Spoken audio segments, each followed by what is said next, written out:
Halo guys, halo semuanya, jumpa lagi bersama Mimin di channel Alu Cerita Film. Dan bagaimana kabar kalian? Tentunya, Mimin selalu doakan agar kalian dalam keadaan baik dan sehat selalu. Untuk episode kali ini, Mimin akan membahas alur cerita Donghua dari film Swan Emperor untuk part yang ke-20. Bagi kalian semua yang belum sempat menonton video-video sebelumnya, kalian bisa langsung menontonnya ya. Linknya ada di deskripsi. Oke, tanpa berlama-lama lagi, Mimin akan masuk ke dalam alur ceritanya. Di video sebelumnya, Wang Fan masih berdebat tentang arti lukisan auman harimau yang Yao Wugu berikan. Wang Fan tahu kalau lukisan auman harimau itu dicuri klan iblis atas perintah Yao Wugu. Namun, Wang Fan berkata kepadanya kalau sebelum lukisan itu dicuri, ia sudah memahami arti lukisan auman harimau tersebut, yaitu tentang teknik Dharma. Yao Wugu pun tidak percaya dengan semua omongan Wang Fan dan mengira kalau Wang Fan hanya berpura-pura untuk menutupi kekalahannya. Lalu salah satu murid Wang Jin menanyakan kepada Wang Fan apa itu teknik Dharma. Wang Fan pun menjelaskan kalau teknik Dharma itu adalah teknik yang diciptakan oleh Rana Bela Diri ketujuh Rana Dharma Cahaya. Murid Ciwi itu juga bertanya lagi kepada Wang Fan, apa masih ada yang lebih tinggi dari Dewa Bela Diri Emas? Di sana juga ada dua jenderal dari ras manusia yang tidak lain, mereka adalah senior akademi Huang Jin. Mereka juga belum tahu apa itu Rana Dharma Cahaya. Lalu Jenderal Ti menjelaskan kalau Dewa Bela Diri Emas adalah yang tertinggi. Jika itu lebih kuat dari Dewa Bela Diri Emas, itu seharusnya tidak terkalahkan. Yao Wugu pun merasa kesal dan ia bertanya kepada Wang Fan. Jika lukisan itu tentang teknik Dharma, apa Wang Fan tahu namanya? Wang Fan pun langsung menjawab kalau teknik Dharma itu adalah harimau di dunia. Namun Yao Wugu dan para anak buahnya menertawakan Wang Fan karena mereka terdengar lucu dengan nama yang disebutkan Wang Fan, yaitu harimau di dunia. Ia mengira kalau Wang Fan menamakan dengan sembarang dan sangat menghina teknik Dharma. Wang Fan pun berbalik menertawakan Yao Wugu karena menurutnya Yao Wugu sangatlah konyol. Bahkan Yao Wugu tidak tahu teknik Dharma di dalam lukisan auman harimau cakrawala yang ia berikan kepada Wang Fan. Wang Fan juga mengatakan kalau Dewa Bela Diri Emas di seluruh klan iblis surgawi ada orang seperti mereka itu benar-benar sampah. Yao Wugu pun merasa dipermalukan oleh Wang Fan. Lalu Yao Liling pun merasa heran dengan Wang Fan karena Tuan Dewa Bela Diri Emas hanya sedikit mengerti tentang teknik Dharma, tapi tidak bisa menjelaskan secara detailnya. Dan ia merasa kalau Wang Fan benar-benar mengerti tentang teknik Dharma itu dengan sebutan harimau di dunia. Wang Fan pun berkata kalau Yao Wugu sudah kalah. Namun Yao Liling menyangkal kalau itu masih belum tentu. Ia hanya bisa mengakui kalau mereka belum memahami lukisan auman harimau cakrawala. Tapi ia tidak punya cara untuk memastikan teknik Dharma dengan sebutan harimau di dunia. Ia juga merasa ragu apakah Wang Fan benar-benar sudah memahaminya. Ia akan membahas lagi setelah Dewa Bela Diri ras iblis surgawi kembali. Wang Fan tahu kalau Yao Wugu akan ingkar janji dan tidak tahu malu. Wang Fan pun berkata kalau dirinya telah mewariskan teknik Dharma itu kepada Raja Harimau Perak. Dan itu pasti akan terbukti setelah Raja Harimau Perak kembali.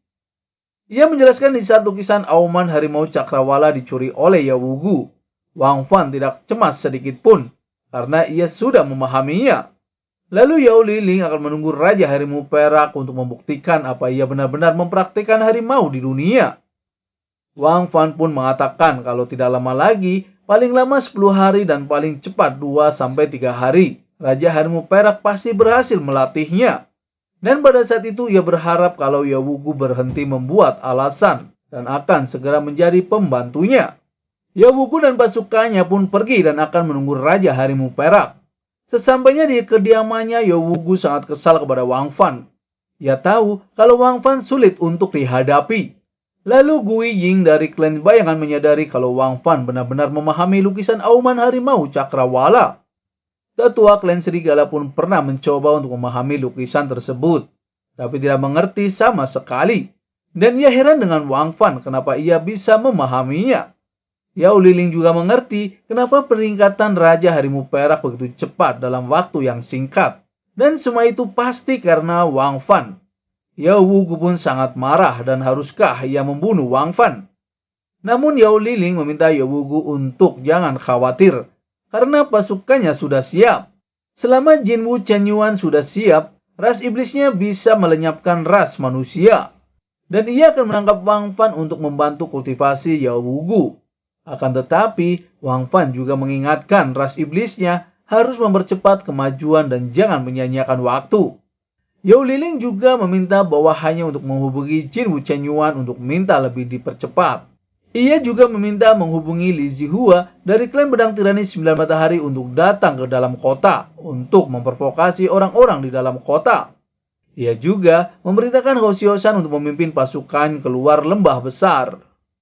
2 jam kemudian, Yao Wugu sangat kesal karena ternyata Jin Wu Chenyuan terlambat selama beberapa hari.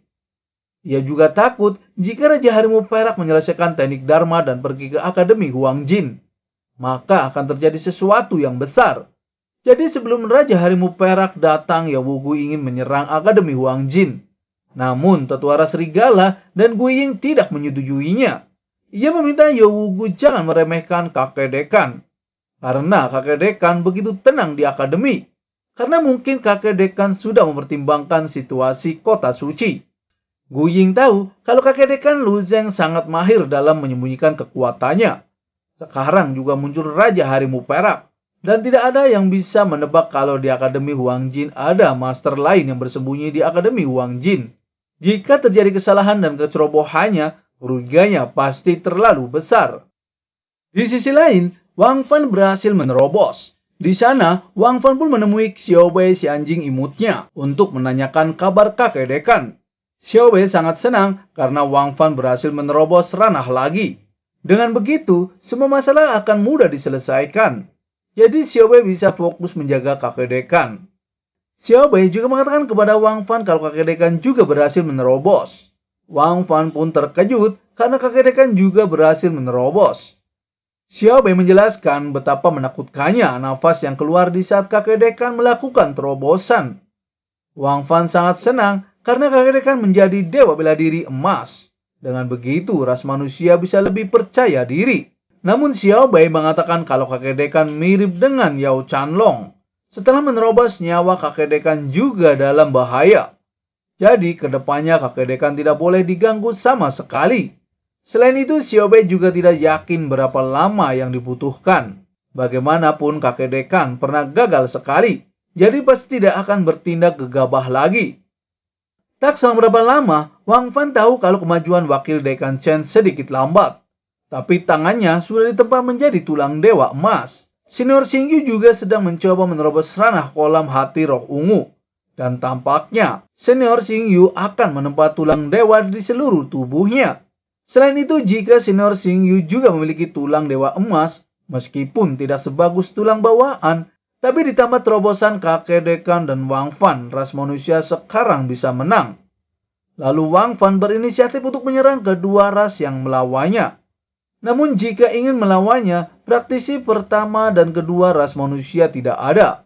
Begitu juga dengan ras pedang tirani 9 matahari dan ras iblis surgawi.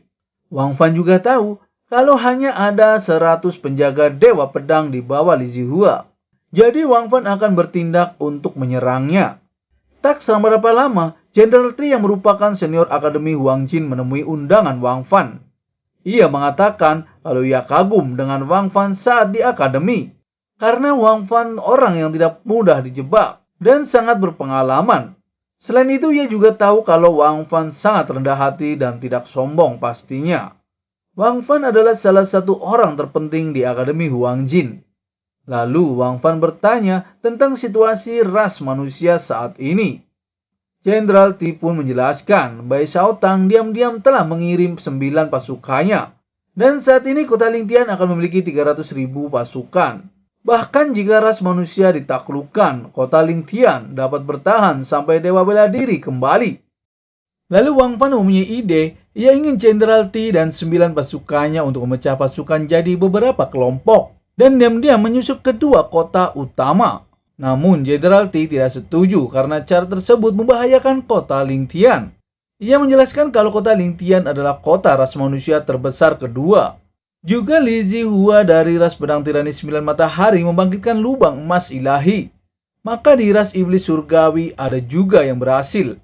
Di antara praktisi teratas ranah kolam hati roh ungu di ras iblis surgawi, ada Yao Lilong yang menjaga kota suci iblis. Lalu Yao Liling menunggunya di Akademi Wang Jin.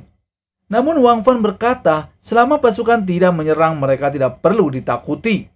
Raja Harimau Perak juga sudah dalam perjalanan. Ia juga menjelaskan kalau Raja Harimau Perak sudah berada di ranah kolam hati roh ungu tahap penyempurnaan. Seketika Jenderal T dan pengawalnya pun sangat terkejut. Ia mengatakan kalau Raja Harimau Perak memang hebat dan jenius. Wang Fan pun meminta pendapat kepadanya agar pasukannya dibagi menjadi dua dan menyusup kedua ras utama. Lalu Jenderal T menjelaskan kalau ada dua masalah yang harus ditangani. Yang pertama, ras iblis surgawi sangat licik. Yao Lilong menjaga kota suci iblis dan kekuatannya sebanding dengan Jenderal T. Yang kedua, sekarang kedua ras seperti anak panah dalam busur yang bisa bertindak kapan saja. Setidaknya memerlukan waktu 10 hari untuk diam-diam menyusup kedua ras. Wang Fan pun berkata kalau masalah pertama sudah mulai dapat dipecahkan. Ia dapat membuat kekuatan senior T meningkat 50% ketika dalam perjalanan keras iblis surgawi. Senior T mengira kalau Wang Fan sedang bercanda. Karena bahkan jika mengajari keterampilan dewa bela diri kepadanya, juga tidak mungkin meningkatkan kekuatan begitu cepat. Wang Fan pun memberikan buku latihan metode pembalikan tulang ilahi. Wang Fan menjelaskan kalau sejauh ini Raja Harimau Perak dan Wakil Dekan Lu telah berhasil. Wakil Dekan Chen juga sedang berlatih, dan Senior T adalah orang yang keempat. Senior T pun sangat senang. Ia mengatakan keterampilan dewa bela diri baru di akademinya dalam beberapa tahun terakhir ini semuanya ditemukan oleh Wang Fan. Selain itu, juga banyak orang-orang yang berhasil mencapai tingkat dewa bela diri. Dan itu pasti karena Wang Fan. Lalu Wang Fan pun mengatakan sebelum dua ras menyerang, satu-satunya orang yang mereka takuti adalah kakek dekan. Jadi mereka mengundang Jin Wu Chenyuan dari ras gagak emas untuk menantangnya. Tapi beberapa waktu yang lalu, Raja Harimau Perak mengalahkan Jin Wu Chenyuan. Senior T mengatakan dengan begitu melawan dua ras dan menyalakan api perang pada kedua ras tidak hanya layak, tapi juga benar-benar akan dilakukannya. Di sisi lain, Yao Wugu sangat bimbang karena ia disandra oleh Wang Fan. Meski Jenderal T tidak datang secara langsung, tapi ada 100 orang berpatroli di kota. Ia tahu kalau Jenderal T sangat kuat. Tapi tanpa menggerakkan lubang emas ilahi, ia tidak bisa berbuat banyak. Dan mereka hanya perlu mendesak Jin Wu Chenyuan untuk bergegas datang. Namun yang ia takuti adalah kakek dekan. Ia khawatir orang yang pertama yang menggerakkan lubang emas ilahi selain dewa bela diri emas adalah kakek dekan. Karena ia adalah orang yang paling menjanjikan. Itulah sebabnya ia membunuh putra dan muridnya dengan segala cara untuk membunuh harapan ras manusia. Lalu Yao Liling meminta Gu Ying untuk memata-matai kakek dekan. Tak selang berapa lama, Gu Ying pun pergi untuk memata-matai kakek dekan. Namun sebelum sampai, ia sudah sangat ketakutan dan langsung kembali untuk melapor. Lalu ia berkata kepada Yao Wugu alasan ia kembali. Ia bermaksud menggunakan teknik bayangannya untuk memata-matai kakek dekan. Namun tidak menyangka dari kejauhan ia hampir ketahuan. Dan jika ia terlambat pergi, takutnya ia tidak bisa kembali.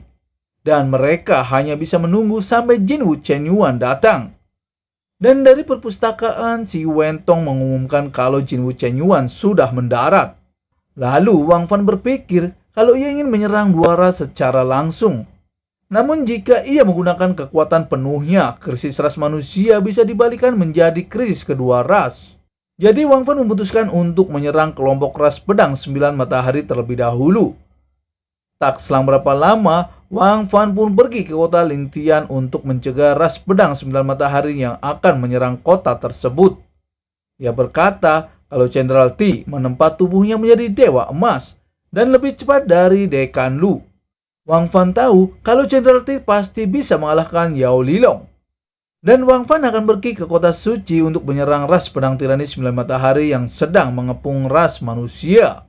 Sesampainya di sana, Li Zihua dari ras pedang 9 matahari terkejut melihat Wang Fan ada di sana. Para penjaga kota ras manusia juga sangat terkejut, karena yang mereka tahu, Raja Harimau Perak sedang mengasingkan diri di istana perang. Wang Fan pun menyerang para prajurit ras pedang tirani 9 matahari dengan mudahnya. Seketika, Li Zihua pun menyerang ke arah Raja Harimau Perak. Namun Raja Harimau Perak dengan mudah mengalahkan Li Zihua. Nona Li Zihua pun ditangkap oleh prajurit ras manusia.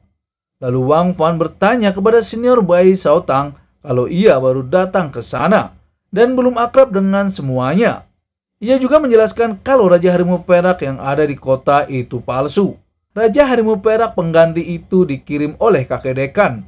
Dan semua yang ia lakukan untuk kebaikan Raja Harimau Perak. Lalu seniornya bertanya apa maksud kedatangan Raja Harimau Perak ke kota tersebut. Kedatangan Raja Harimau Perak sesuai perintahnya. Dan juga untuk meringankan krisis di kota suci. Mengalahkan Li Zihua dan yang lainnya. Para prajurit di sana pun ingin tahu kenapa Raja Harimau Perak bertambah kuat. Bahkan Li Zihua yang membangkitkan lubang emas ilahi, tapi dia tidak berkutik melawannya. Wang Fan pun menjelaskan kalau dirinya sudah menerobos dan sekarang berada di ranah kolam hati roh ungu tahap penyempurnaan. Mereka sangat terkejut karena ia belum lama mendengar kalau Raja Harimau Perak 1 tahun yang lalu masih berada di ranah wisdom martial biru tahap awal. Dan mereka serasa tidak mungkin karena Raja Harimau Perak bisa berkultivasi begitu cepat. Mereka pun menyambut Raja Harimau Perak. Lalu Raja Harimau Perak menjelaskan kalau kakek dekan meminta Raja Harimau Perak untuk menangkap Li Zihua dan singkirkan semua penjaga dewa perang. Ia meminta semua tawanan harus dikurung di penjara kota suci. Kemudian juga meminta senior Bai untuk memimpin 80% dari 300 pasukannya untuk mendukung garis depan. Wang Fan juga mengatakan senior Bai Shaotang harus berdominasi antara penjaga dewa perang dan klan pedang tirani 9 matahari. Namun senior Bai Shaotang tidak setuju atas perintah kakek dekan. Wang Fan meminta untuk jangan mengkhawatirkan kota Lingtian, karena Li Zihua dari ras pedang tirani 9 matahari sudah ditangkap. Krisis kota suci juga telah dihapuskan.